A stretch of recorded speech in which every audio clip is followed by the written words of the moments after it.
Beretta breathed new life into the PX4 almost 20 years later in the form of the PX4 G-SD. But what do all of those letters mean and what changed on the gun? This one's from Langdon Tactical, so how awesome is it? All that and more. Welcome back to the Humble Marksman channel. I'm David and this is the Beretta PX4 G-SD from Langdon Tactical Technologies. Now, full disclosure, this is a T&E gun that was sent to me to film this video. They are not paying me. I bought all my own ammunition, blah, blah, blah. This is not my first experience with the PX4. You can check out my video from last year with the PX4 Compact.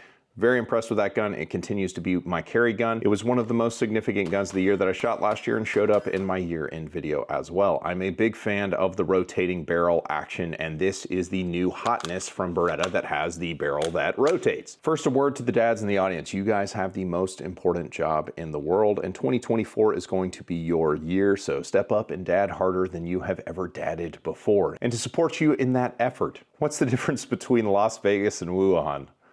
What happens in Las Vegas stays in Vegas.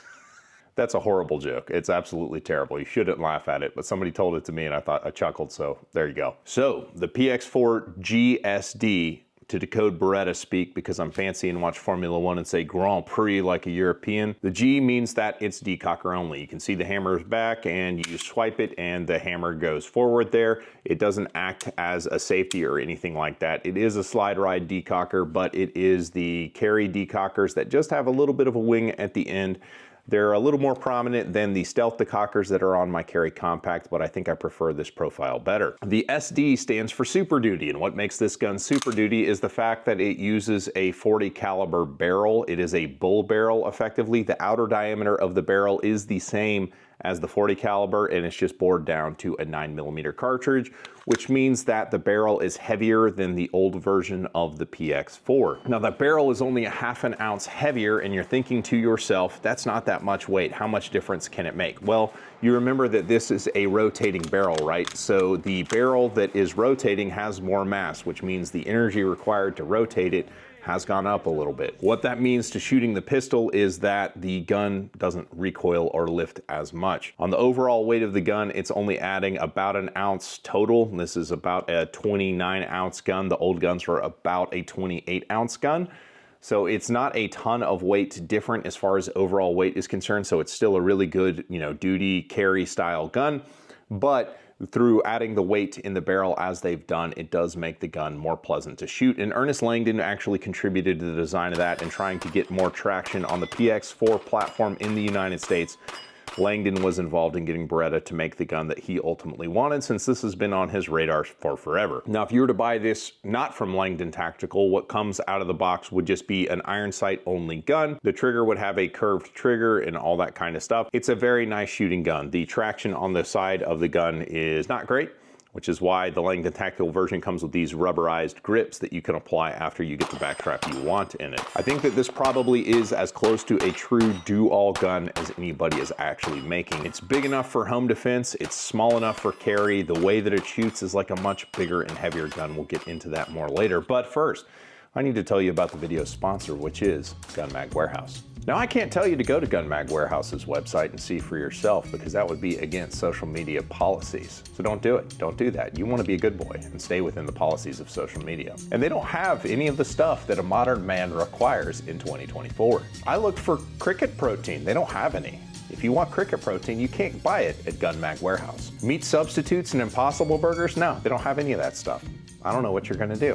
Yeah, you heard that all of those emo bands you used to listen to in high school are going on tour, and you went to go try and find some guy liner. They don't have any guy liner at Gun Mag Warehouse. I'm happy to report that they do have a couple fanny packs in stock. So if you need a fanny pack for all of your accoutrements and accessories, they've got two options you can buy. So I'm not exactly sure what their business model is. They don't sell any of the stuff a modern man requires in 2024. They only sell, a wide variety of stuff that could be useful on a range, and they have very fair prices. So I don't know who would go to their website. I don't know why you would go to their website. Don't go to their website. Don't go to Gun Mag Warehouse's website. After all, you hate money and only want to spend it on nonsense. All right, so features on the GSD. The barrel, as I mentioned, is thicker. It's only about 6/100ths thicker, but that difference makes up for ½ ounce, as I mentioned, which is about a 17% increase in the weight of the barrel compared to the old gun. The decockers, as mentioned, are the carry style, and there is an extended mag release on the gun, so it's very easy to get onto the mag release and drop mags. Very, very easy firearm to manipulate with where the controls are falling. Because this gun has been breathed on by the good people at Langdon Tactical, where their magic kind of comes into play is starting at the top, you can see that it has the SRO cut at the top. Beretta does not offer a factory optics cut on the PX4, so if you want to wear an optic on it, then you need to go talk to the folks at Langdon. This particular gun, I won't talk about the NP3 coating on the safeties, but this particular gun does have the match hammer, which, you know, basically eliminates the pre-travel in single action with their optimized trigger bar and all that good stuff. The trigger on this gun is the Gray Guns trigger made in collaboration with the folks at LTT. There is, as I mentioned, almost no travel in the take-up and almost no travel in the over-travel, and the reset is similarly stupid short. Now, in double action, it is a longer reach due to the fact it's a straight pull trigger. It takes a little bit of getting used to, but once you understand how to pull it, it actually is very easy to pull. I didn't think I'd like it as much as I do. It's pretty awesome. The trigger pull weights are sort of optimized for sort of that performance duty carry sort of style gun with a 7-pound plus. It's just north of 7 pounds double action, and single action is just at right at 3.5 pounds, which is a very shootable trigger. Because it is a hinge trigger, it doesn't feel like a 3.5-pound trigger. It feels a little bit lighter, but there is very good feedback kind of at the wall to get onto the hammer sear engagement point, and then a very clean break as you pull through. Super predictable trigger, very easy to be accurate with. Now let's talk about the NP3 coated package on the gun. They have cut and crowned the barrel and given it a very nice target crown, so the gun is super accurate. 25 yards zero, that one flyer high, that was me, I saw it happen, but that's pretty good accuracy out of S&B right there. But more than anything, what it did is coated the recoil spring assembly. As you can see there, there's an NP3 coating on kind of the rotating bit that interfaces with the NP3 coated barrel. So the gun is very, very smooth to rack. Like, you know, it's a polymer gun with little short rails or whatever, but because of the two metal mating surfaces that rub against each other being NP3 coated, it's just super smooth. Previously, I didn't want to do those packages when I bought LTT guns in the past, but I would say on the PX4 version of the gun with the rotating barrel design, it's probably worth having those features. So the MSRP on this gun as currently specified is about $1,620. All that sounds great, but how's it shoot, right? And there's really only one way to tell. It's to wear a dual-wielding Beretta Crab 92 Hawaiian shirt to an indoor IDPA match and shoot the gun. That's what we did. I shot this from the appendix carry position in an indoor IDPA match at the range near my house. What I found about the gun is that it's a very easy gun to shoot quickly. Very, you know, reasonable weight for kind of that IDPA kind of mindset. The mag funnel isn't super huge, but I didn't really have any problems with reloads either. Once you get past that double action pull and get into single action, the gun is very, very easy to shoot. I was shooting, I think, S&B 115s, which are kind of hotter. 115s are not just like range loads, and the gun took it no problem. It was very easy, and I performed, you know, pretty decent with the gun. There was one stage where I didn't set the brightness on the SRO to what I preferred, so it was auto adjusting, so I basically shot half the stage with no dot because it's indoor range and it's dark. That was dumb of me. And because the gun is so light, it takes a weapon mounted light really nicely. So here's an X300 sitting on my desk.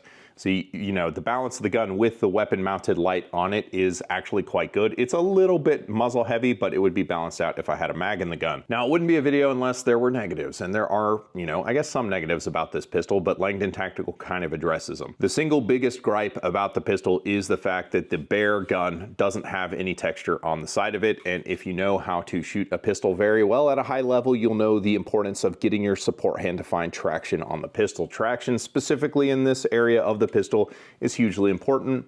Langdon Tactical addresses it by including the rubberized Talon grips with the gun, so you apply those and the problem largely goes away. And the texture of the Talon grip is appropriate for carry. It's actually super comfortable to carry. You don't even really notice it. Now, people have asked on that other video, I'll just say it here because y'all are going to ask too, what holster do you buy for the gun? Because holster support is a problem for PX4s, especially ones with optic mounts and tall front sights. JM Custom Kydex, based out of Texas, Bells, Texas, not far from where I'm sitting. JM Kydex makes really great holsters, and so I bought a couple of those, and they work great for this gun. Apparently, if you're looking for an outside the waistband thing for like IDPA style, USPSA style competition, you can get I believe it's a CompTac. It's one of those two, major brands that makes the USPSA holsters. So closing up on the price of the gun, because when you order from Langdon Tactical, it's kind of a menu, and the base gun as it comes from Langdon Tactical is about $1,000. Now that's going to include the trigger job, the optimized trigger bar, and the standard hammer, standard trigger. Going up from there,